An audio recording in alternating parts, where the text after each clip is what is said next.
அந்த தெய்வத்தை நாம் வணங்க வேண்டாமா? கர்த்தருக்குள் பிரியமானவர்களே, ஆண்டவர் வல்லமையுள்ள ஆண்டவர் மட்டுமல்ல, இந்த வேதம் வெளிப்படுத்துகிற ஆண்டவர், அவர் அழகுள்ள ஆண்டவர். இந்த உலகத்தை உற்று பாருங்கள், இந்த உலகத்தில் பாருங்கள். அந்த சூரிய அஸ்தமனத்தை ஒரு தடவை கன்னியாகுமரியில இருந்து நான் பார்த்தேன். அதனுடைய வண்ணங்கள், அதனுடைய கலர், அதனுடைய காரியங்கள் எத்தனை அழகாக இருக்கிறது. சூரியன் உதிக்கும் போது, சூரியன் அஸ்தமிக்கும் போது, மலைகள், குன்றுகள், அந்த மரங்கள், ஆறுகள், நீரோடைகள், அந்த ஏரிகள், இவர்கள் எல்லாவற்றையும் பார்க்கும்போது எவ்வளவு பரவசமாக இருக்கிறது, எவ்வளவு அழகாக இருக்கிறது இந்த உலகம். கர்த்தருக்குள் பிரியமானவர்களே, ஆனால் ஒன்றை நான் சொல்ல விரும்புகிறேன். 6000 வருஷ பாவத்திலே இந்த உலகம் சிக்கி தவித்துக் கொண்டிருக்கிறது. இந்த இயற்கை எல்லாம் ஆண்டவரை நோக்கி கூக்குரல் இருக்கிறது. ஆண்டவரை நோக்கி, என்றைக்கு எங்களுக்கு விடுதலை தருவீர் என்று பிரசவ வேதனைப்படுகிற அந்த பிரசவ வேதனையை இந்த இயற்கை என்ன செய்கிறது என்றால் அங்கு அடைந்து கொண்டிருக்கிறது. ரோமர் 8ஆம் அதிகாரம் 20ஆவது வசனத்திலே வாசிக்கிறேன். அது என்னவென்றால், சிருஷ்டியானது, இந்த உலகத்தின் இயற்கை எல்லாமே அழிவுக்குரிய அடிமைத்தனத்திலிருந்து விடுதலையாக்கப்பட்டு தேவனுடைய பிள்ளைகளுக்குரிய மகிமையான சுயாதீனத்தை பெற்றுக்கொள்ளும் என்கிற நம்பிக்கையோட அந்த சிருஷ்டியானது சுய இஷ்டத்தினாலே அல்ல, கீழ்ப்படுத்தினவராலேயே மாயைக்கு கீழ்பட்டிருக்கிறது.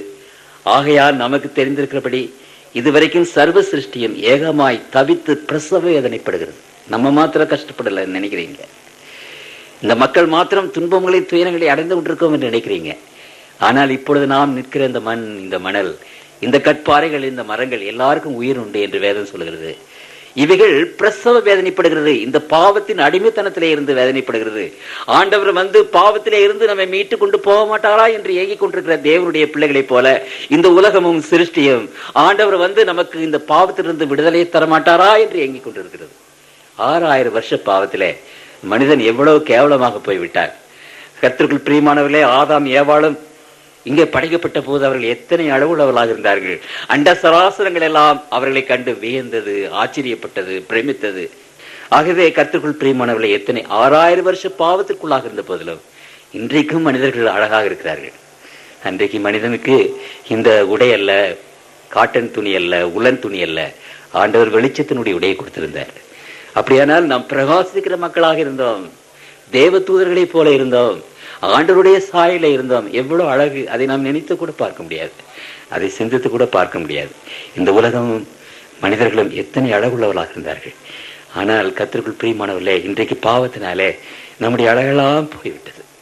விசேஷமாக இன்றைக்கு மனிதர்கள் இந்த அழகெல்லாம் போய்விட்டது என்று சொல்லிக்கொண்டு ஏதாவது வர்ணத்தை தீட்டி நகைகளை போட்டு அல்லது அதை செய்து இதை செய்து அழகாக இருக்க வேண்டும் என்று பார்க்கிறார்கள். ஆனால் கர்த்தருக்குள் பிரியமானவர்களே, ஒரு பெரிய ஞானி சொல்கிறார், நான் வாசிக்கிறேன், a plain face is often surprisingly beautiful by reason of an inner light. குழந்தைகள் பிறக்கிறார்கள், அது நகை போடுறதில்லை, அலங்காரம் பண்றதே இல்லை. அந்த குழந்தைகளுடைய முகங்கள் எத்தனை அழகாக இருக்குது. கர்த்தருக்குள் பிரியமானவர்களே, அழகு என்று வரும்போது இன்றைக்கு எங்கே அழகு இருக்கிறது? உள்ளத்திலேயே இருக்கிறது அந்த அழகு. அன்புள்ள மனைவியா, கர்த்தருக்குள் பிரியமானவர்களே, கவலையுள்ள தன்னை பற்றி அக்கறைப்படுகிற ஒரு புருஷனா, அந்த அழகை விட நமக்கு என்ன வேறு அழகு வேண்டும்? பிள்ளைகளை நேசிக்கிற ஒரு தகப்பனா. இன்னைக்கு குழந்தைகள் பாருங்க, அந்த குழந்தைகள் அழகை யாராவது பார்க்கிறதா? ஆனால் குழந்தைகளாக இருக்கும்போது அன்புதான் குழந்தைகளுக்கு வேண்டுமே ஒழிய அழகு குழந்தைகளுக்கு வேண்டுவதில்லை. அதுதான் ஆண்டவருடைய நியதி. கர்த்தருக்குள் பிரியமானவர்களே, இன்னர் பியூட்டி, உள்ளத்திலே ஒரு அழகு, அதை விசேஷமாக கடவுளுடைய பிள்ளைகள் தேடுங்கள். ஆண்டவரும் நம்முடைய உள்ளத்தை தான் பார்க்கிறாரே ஒழிய நாம் வெளியிலே போடுகிற சடங்கு காரியங்களை எல்லாவற்றையும் பார்க்கிறது இல்லை. அப்படியானால் இன்றைக்கு இந்த அழகெல்லாம் அழிந்து போன நிலைமையில, பாழாய் போன நிலைமையில, இன்றைக்கு உங்களுக்கும் எனக்கும் தேவையானது என்ன? உள்ளத்திலே அழகு, பரிசுத்தத்தின் அழகு, கர்த்தருக்குள் பிரியமானவர்களே தெய்வ பக்தியுள்ள ஒரு அழகு, நல்ல குணமுள்ள ஒரு அழகு, அவைகள் தான் நமக்கு வேண்டியதாக இருக்கிறது. பியூட்டி ஸ்கின் டீப் என்று ஆங்கிலத்தில் சொல்வார்கள். இந்த உலகில் உடல் அழகலா இருக்கிறது. அது என்ன? இந்த தோல் அளவுதான், ஆழம்தான். அது இருதயத்தை தொடாது. இன்றைக்கு உலகம் எல்லாம் தோளைத்தான் பார்க்கிறது. கர்த்தருக்குள் பிரியமானவர்களே, இந்த ஃபேமிலியினுடைய காரியமே, இன்றைக்கு திருமணம் மற்ற காரியங்களுமே எல்லாம் தோல் பிசினஸா தான் போய்விட்டதே ஒழிய உள்ளத்தை பார்க்கிறவர் யார்? அந்த உள்ளத்தில் இருக்கிற அழகை பார்க்கிறவர் யார் என்று நமக்கு தெரிவதில்லை. கர்த்தருக்குள் பிரியமானவர்களே, ஆண்டவர் அழகுள்ளவர். இதை பற்றி நான் சொல்ல வேண்டிய அவசியம் இல்லை. சீக்கிரமாக அவர் இந்த உலகத்துக்கு வரப்போகிறார். இந்த உலகத்தின் அழகற்ற இந்த உலகத்தை முழுவதுமாக அவர் அழித்து புதிய வானம் புதிய பூமியை உண்டாக்க போகிறார். அப்ப பாருங்க, இந்த உலகம் எவ்வளவு அழகாக இருக்கும். இந்த உலகம் ஆண்டவருடைய கருத்திலே இருந்து வந்த போது அண்ட சராசரங்கள் இந்த உலகத்தை பார்த்து பிரமித்தது என்று வேதம் சொல்கிறது. எல்லா உலகத்தாரும் இந்த உலகத்துக்கு வந்து இந்த உலகத்தினுடைய அழகை பார்த்தார்கள் என்று சொல்கிறது. அப்படிப்பட்ட ஒரு நிலைமை, அதை விட 100 மடங்கு அழகுள்ள ஒரு நிலைமை ஆண்டவர் இந்த புதிய வானத்திலே வைத்திருப்பார். அப்பொழுது நீங்களும் நானும் அவரை நேசிக்கிற பிள்ளைகள், அவருக்கு உண்மையாக இருந்த பிள்ளைகள் எத்தனை அழகாக இருக்க போறோம். தேவ தூதர்களை விட அழகுள்ளவர்களாக நாம் இருப்போம் என்று வேதம் சொல்கிறது. ஆண்டவர் நமக்கென்று ஆயத்தப்பட்டிருக்கிற அந்த புதிய எருசலேம், அந்த பரலோக ராஜ்யம் எவ்வளவு அழகுள்ளதாக இருக்கிறது. எனக்கு நேரம் இல்லை, கர்த்தருக்குள் பிரியமானவில்லை இவைகள் எல்லாவற்றையும் சொல்வதற்கு. ஆனாலும் ஆவியானவர்களுடைய உள்ளத்திலே பேசட்டும். அழகுள்ள ஆண்டவர் உங்களையும் என்னையும் அழகாக மாற்றுவதற்கு அவர் பிரயாசப்பட்டு கொண்டிருக்கிறார். இந்த பாவம் நிறைந்த, இந்த அழுக்கான, இந்த கந்தையான, இந்த அசுத்தமான, இந்த கருப்பான இருதயத்தை கர்த்தர் வெளிச்சமான இருதயத்தமாக மாற்றுவார்.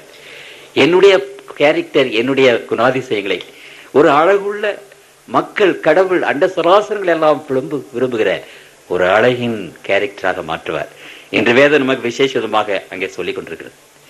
ஆண்டவர் 4வதாக நாம் பார்க்கும்போது, கர்த்தருக்குள் பிரியமானவர்களே, ஆண்டவர் ஞானமுள்ள கடவுள். 3வதாக எவ்வளவு ஞானம்! இந்த அண்ட சராசரங்கள் எல்லாவற்றையும் ஆண்டவர் படைத்த போது எவ்வளவு ஞானமாக படைத்த. அதிலே ஒன்றும் பிசுகுவதில்லை, எதுவுமே தப்பிதமாக போகல. அவ்வளவு ஞானத்தோடு ஆண்டவர் படைத்த. அதுல ஒரு ஞானத்தை பாருங்க. இன்றைக்கு ஒரு சிறு காரியத்தில் கூட அந்த ஞானம் நமக்கு தெரியும். வெண்டைக்காய் விதையை போட்டால் அது மாமரமாக வருகிறது இல்லை, அல்லது மாமர விதையை போட்டால் அது சுண்டைக்காயாக வருகிறது இல்லை. எந்த விதையை போடுகிறோமோ அதுதான் வருகிறது. அந்த நியதி ஆண்ட வைத்திருக்கிற அந்தந்த விதைகள் அந்தந்த செடியைத்தான் பிறப்பிக்கும், அந்தந்த மிருகங்கள் அந்தந்த மிருகங்களைத்தான் பிறப்பிக்கும் என்ற நியதி. இது எவ்வளவு ஞானம்! இல்லாவிட்டால் மனித வாழ்க்கையில என்ன ஒரு நம்பிக்கை இருக்கும்? ஒரு விதையை போடுறோம், அந்த செடிதான் வரும்னு நமக்கு நம்பிக்கை கிடையாது. அப்படி இல்லை. ஆண்டவர் ஒரு ஞானத்தோடு எல்லாவற்றையும் என்ன செய்திருக்கிறார்? அங்கே செய்திருக்கிறார். ஒரு மனிதன் நினைத்தான், படுத்தான், அவன் களைப்பாக படுத்தான் ஒரு ஆலமரத்தடியில, பிரம்மாண்டமான ஆலமரம்.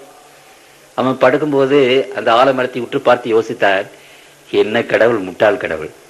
இவ்வளோ பெரிய மரம் இருக்கிறது, பிரம்மாண்டமான மரம், இவ்வளோண்டு ஒரு காயை வைத்திருக்காரு. அதுக்கு ஏன் இவ்வளவு பிரம்மாண்ட மரத்துல பூசணிக்காய் மாதிரி ஒரு காய் இருக்கக்கூடாதா? என்ன கடவுள், இவருக்கு என்ன ஞானம் இருக்கிறது என்று நினைத்தான். அவனு படுத்து தூங்கி போனான். திடீரென்று படார் என்று ஒரு சிறு காய், அந்த ஆலங்காய் அவனுடைய நெத்திலே விழுந்தது. திடீரென்று விழித்து கொண்டான். ஒரு சின்ன காய். அவன் நினைத்த மாதிரி பூசணிக்காய் அளவு ஒரு பெரிய காய் அவன் நெத்தியில் விழுந்தா அவன் அவ்வளவு சக்னி ஆயிருப்பான். அப்பதான் அவனுக்கு விளங்கிற்று ஆண்டவருடைய ஞானம். ஆண்டவர் ஒருவேளை இந்த யானைகளுக்கு ரக்கையை கொடுத்திருந்தால், இந்த ரக்கையில அப்படியே அந்த யானைகள் பறந்து நம்ம வீட்டு மேல உட்கார்ந்தா என்ன ஆகிறது? கர்த்தருக்குள் பிரியமானவர்களே, ஒவ்வொரு சிறு காரியத்திலையும் கர்த்தர் எவ்வளவு ஞானமாக படைத்திருக்கிறார்.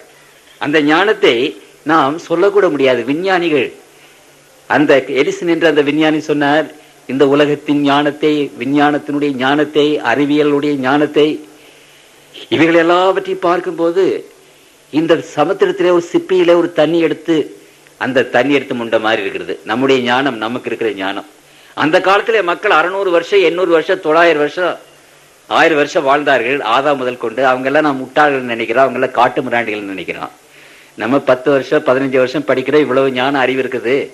அவங்க 700 வருஷம் 800 வருஷம் 900 வருஷம் படிச்சாங்க, எவ்வளவு அறிவுள்ளவர்களாக இருந்திருப்பார்கள். அவங்கள போய் நம்ம காட்டு மிராண்டிகளை நினைக்கிறோம். கர்த்தருக்குள் பிரியமான தேவனுடைய பிள்ளைகளை, இன்றைக்கு எங்க பார்த்தாலும் ஆண்டவருடைய ஞானம் ஏராளமாக இருக்கிறது. அவர் ஞானமுள்ள கடவுள். கர்த்தருக்குள் பிரியமானவர்களே, அப்படிப்பட்ட ஞானத்தை பற்றி நாம் பேசும்போது இந்த உலகத்தின் ஞானத்தை சொல்லிக்கொண்டே போகலாம். ஆனாலும் இன்னொரு ஞானத்தை ஆண்டவர் தம்முடைய பிள்ளைகளுக்கு கொடுத்திருக்கிறார். அந்த ஞானம் என்னவென்றால், பரலோகத்திற்கு அடுத்த ஒரு ஞானம், ஆவிக்குரிய ஞானம். அது நம்முடைய ஆவியின் ஜீவியத்திற்குரிய ஒரு ஞானம். இந்த ஞானத்தை பற்றி வேதம் சொல்லும் போது, பழைய ஏற்பாட்டின் புத்தகம் 111 சங்கீதம் 10வது வசனம், கர்த்தருக்கு பயப்படுதலே ஞானத்தின் ஆரம்பம். அப்படியானால் ஆண்டவருடைய ஞானத்தை நாம் பெற்றுக்கொள்ள வேண்டும் என்றால், அந்த ஆண்டவருக்கு நாம் பயப்பட வேண்டும், அந்த ஆண்டவருடைய சத்தத்தை கேட்க வேண்டும், அவருக்கு நாம் கீழ்ப்படிந்து நடக்க வேண்டும், அவர் மேல் நம் விசுவாசத்தை வைக்க வேண்டும், அவருடைய பிள்ளைகளாக நாம் இருக்க வேண்டும். அப்பொழுது ஆண்டவர் ஞானத்தை தருகிறார். இந்த வேதத்திலேயே அல்லது உலகத்திலேயே பெரும் ஞானி என்று பெயர் பெற்ற சாலமோன், அந்த சாலமோனுக்கு அவ்வளவு பெரிய ஞானம் எப்படி வந்தது? திருமதியை குறித்து பேசும்போது ஆண்டவர் சாலமோனுக்கு ஏராளமான ஞானத்தை கொடுத்தார் என்று அங்கே வாசிக்கிறோம். அப்படியானால் கர்த்தருக்குள் பிரியமானவர்களே, இன்றைக்கு நாமும் நம்முடைய பிள்ளைகளும் ஞானம் உள்ள பிள்ளைகளாக இருக்க வேண்டும். அந்த பெரும் ஞானத்தை, கர்த்தருக்கு பயப்படுகிற பயம், இந்த வேத வாசிக்கிற பிள்ளைகள் அப்படிப்பட்ட ஞானம் உள்ளவர்களாக இருக்கிறார்கள். உங்கள் பிள்ளைகள் அவ்வளவு நன்றாக படிக்கவில்லையா? ஒன்று செய்யுங்க, வீட்டில் ஒரு சின்ன பிளாக் போர்டை எடுத்துங்க. அந்த பிளாக் போர்டில் ஒவ்வொரு நாளும் வேத வசனத்தை எழுதுங்க, ஒரு சின்ன வசனத்தை. அந்த பிள்ளைகள் மனப்பாடம் பண்ண சொல்லுங்க. 365 நாள் அந்த பிள்ளைகள் 365 வசனங்களை படித்து மனப்பாடம் செய்வீர்களானால் கொஞ்ச நாள்ல பாருங்க, அந்த பிள்ளையை போல புத்திசாலி பிள்ளை யாரும் இருக்க மாட்டாங்க. இந்த வேதத்திலே ஏராளமான ஞானத்தை ஆண்டவர் வைத்திருக்கிறார். இதை வாசிக்கிற பிள்ளைகள், இதை சிந்திக்கிற பிள்ளைகள், இதை தியானிக்கிற பிள்ளைகள் பெரும் ஞானிகளாக மாறி இருக்கிறார்கள். இன்றைக்கு உலகத்திலே 84 பெரிய அறிஞர்கள் இருக்கிறார்கள் என்று கணக்கிட்டு இருக்கிறார்கள் கின்னஸ் புத்தகத்தில். அந்த 84 அறிஞர்கள கணக்கு பார்த்தால் 74 பேர் இந்த வேதத்தை படித்த மாணவர்கள். நியூட்டன் இப்படிப்பட்டவர்கள், வேதத்தை படித்தவர்கள் 74 பேர். கர்த்தருக்குள் பிரியமானவர்களே, இந்த வேதம் உங்களை ஞானம் உள்ளவர்களாக்கும். இந்த வேதம் உங்களுடைய பிள்ளைகளை பெரிய ஞானிகளாக மாற்றும். ஆகவேதான் இந்த வேதத்தை படிக்கக்கூடாது என்று சாத்தான் நமக்கு சொல்லி நாம் அதை படிக்காமல் இருந்து கொண்டிருக்கிறோம். தேவன் உங்களுக்கு அந்த ஞானத்தை தருவார். அந்த ஞானத்துல விசேஷமான ஒரு ஞானம், ரட்சிப்புக்கு அடுத்த ஒரு ஞானம் என்று வேதம் அங்கே பேசுகிறது. எப்படி நாம் ரட்சிக்கப்பட வேண்டும், இந்த உலகத்திலே எப்படி வாழ்வது என்பது நமக்கு பிரச்சனை அல்ல. கர்த்தருக்குள் பிரியமானவர்களே, நம்ம என்ன நினைக்கிறோம், நம்முடைய பிரச்சனை என்ன? நாமும் நம்முடைய பிள்ளைகளும் இந்த உலகத்திலே வாழ வேண்டும், அது நம்முடைய பிரச்சனையே அல்ல. வேதம் சொல்கிறது, காகங்களை கவனித்து பாருங்கள், மிருகங்களை கவனித்து பாருங்கள். நம்ம விதைக்கிறோம், நம்ம அறுக்கிறோம், களஞ்சியத்துல சேர்த்து வைக்கிறோம், என்னென்னமோ செய்யறோம். அந்த பறவைகள் விதைக்கிறது இல்லை, அந்த மிருகங்கள் அறுக்கிறது இல்லை, அவைகளெல்லாம் வாழவில்லையா? நம்மை விட எவ்வளவு வருஷங்கள் வாழவில்லையா? ஆகவே இந்த உலகத்தில் வாழ வேண்டும் என்பது நம்முடைய பிரச்சனை அல்ல. That is not the problem that we are facing. Problem என்ன? இந்த உலகத்தை விட்டு ஆண்டவருடைய ராஜ்யத்திற்கு போக வேண்டும் என்பதுதான் பிரச்சனை. அப்படியானால் ஆண்டவருடைய ராஜ்யத்திற்கு போகிற பிள்ளைகள் எப்படி அந்த ராஜ்யத்தை பெற்றுக்கொள்ள முடியும்? எப்படி நாம் தேவனுடைய ராஜ்யத்துக்கு போக முடியும் என்ற அந்த பரிசுத்த ஞானம், அந்த ரட்சிப்பின் ஞானம் நமக்கு விசேஷ விதமாக ஆண்டவர் தருகிறார். கர்த்தருக்குள் பிரியமானவர்களே, பெரிய பெரிய விஞ்ஞானிகள், அறிவாளிகள், ஒருவேளை அணுவை கண்டுபிடித்தவர்கள், இதனுடைய காரியங்கள் எல்லாவற்றையும் கண்டுபிடித்தவர்கள் மண்ணோடு மக்கி மண்ணுக்குள்ளாக போய்விட்டால் அதுல நமக்கு என்ன விசேஷம் இருக்கிறது? கர்த்தருக்குள் பிரியமானவர்களே, தேவனுடைய பிள்ளைகள், ஆண்டவருடைய ரட்சிப்பின் ஞானத்தை பெற்ற பிள்ளைகள் மண்ணுக்குள்ளே போனாலும் சரி, அவர்கள் வெளியே வருவார்கள். அவர்கள் கல்லுக்குள்ளாக அடக்கம் பண்ணப்பட்டாலும் சரி, அந்த கல்லை பிளந்து கொண்டு அவர்கள் வெளியே வருவார்கள். அவர்கள் தேவனுடைய சாயலை பெற்று தேவனுடைய ராஜ்யத்துக்கு போவார்கள். கர்த்தருக்குள் பிரியமான அப்படிப்பட்ட ஒரு ஞானத்தை ஆண்டவர் இந்த வேத புத்தகத்தில் வைத்திருக்கிறாரே, அந்த ரட்சிப்பின் ஞானத்தை கர்த்தர் உங்களுக்கும் எனக்கும் கொடுக்கத்தக்கதாக ஆண்டவர் விசேஷ விதமாக நமக்கு ஒத்தாசை செய்கிறார். யாக்கோப்பினுடைய புத்தகத்தில் 1ஆம் அதிகாரம் 5வது வசனத்தில் வாசிக்கிறேன். யாக்கோப்பு 1:5, உங்களில் ஒருவன் ஞானத்தில் குறைவுள்ளவனாயிருந்தால் யாவருக்கும் சம்பூர்ணமாய் கொடுக்கிறவரும் ஒருவரையும் கடிந்து கொள்ளாதவரும் ஆகிய தேவனிடத்தில் கேட்க கடவன், அப்பொழுது அவனுக்கு கொடுக்கப்படும். தேவனிடத்துல கேளுங்க, ஆண்டவரை நோக்கி பிரார்த்தனை செய்யுங்க, வேதத்தை படியுங்க. பரிபூர்ண ஞானத்தை ஆண்டவர் கொடுப்பார். மக்கி என்று திட்டமாட்டார், மடையன் என்று திட்டமாட்டார், உனக்கு என்ன சொன்னாலும் விளங்குகிறதில்லை என்று சொல்லி திட்டமாட்டார். திட்டாதபடி, நம்மை கடிந்து கொள்ளாதபடி நமக்கு ஏராளமான ஞானத்தை கொடுப்பார். அந்த ரட்சிப்பின் ஞானம் உங்களுக்கும் எனக்கும் அவசியம். அருமையானவர்களே, இந்த உலகத்தில் எந்த ஞானம் யாருக்கு இல்லாவிட்டாலும் எப்படி ரட்சிப்பை பெறுவது, ஆண்டவருடைய ராஜ்யத்திற்கு எப்படி போவது என்ற அந்த விசேஷமான ஞானம் உடையவர்களாக நம்ம வாழ வேண்டும் என்று ஆண்டவர் விரும்புகிறார். 4ஆவதாக நாம் பார்க்கும்போது, கர்த்தராகிய ஆண்டவர், அவர் இந்த உலகத்தில் ஆண்டவர் சட்டதிட்டம் உள்ள ஒரு ஆண்டவர், காட் ஆஃப் லா. கர்த்தருக்குள் பிரியமானவர்களே, ஆண்டவர் ஒரு சட்டம் உள்ள ஒரு ஆண்டவர். இந்த உலகத்திலே நீங்கள் எதை பார்த்தாலும் சரி, அநேக விதமான சட்ட திட்டங்கள் அவைகளை கட்டுப்படுத்துகின்றன. அது உஷ்ணமாக இருந்தாலும் சரி, அது வெளிச்சமாக இருந்தாலும் சரி, அது ஆகர்ஷண சக்தியாக இருந்தாலும் சரி, அது பிசிக்ஸாக இருந்தாலும் சரி, கெமிஸ்ட்ரியாக இருந்தாலும் சரி, பயாலஜியாக இருந்தாலும் சரி, இந்த உலகத்தில் எதுவாக இருந்தாலும் சரி, அநேக சட்ட திட்டங்கள் அதை கட்டுப்படுத்துகின்றன.